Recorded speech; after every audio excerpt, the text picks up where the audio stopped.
5AA News. Hello, I'm Heidi Tiltons. 20 repatriation flights are being planned between now and September to get vulnerable Australians home. Most will be quarantined at the Howard Springs facility in Darwin. Foreign Minister Marise Payne says they're trying to get as many people home as possible after the number of commercial arrivals was halved. They are coming from a number of locations from Europe, from India. In fact, there is one landing from India this week. Authorities are confident the lockdown in New South Wales is working, with the majority of today's recorded cases already in isolation.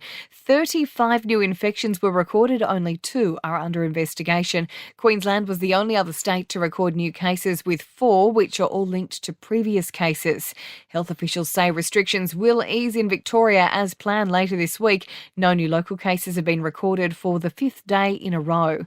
The Premier of WA has announced restrictions will ease in the Perth and Peel region from midnight. Meantime, the New Zealand travel bubble is back, but not for anyone in New South Wales. People in the other states are allowed to fly across the ditch after providing a negative COVID test result. Australia's drug regulator is considering whether the Pfizer vaccine should be given to children.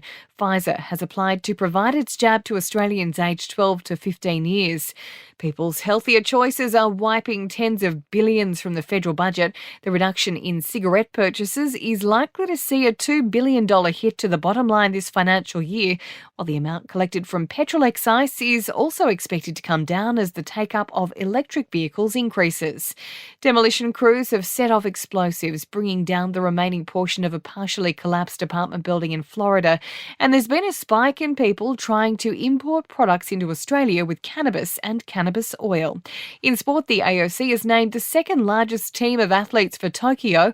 Australia will be represented in 33 sports at the Games.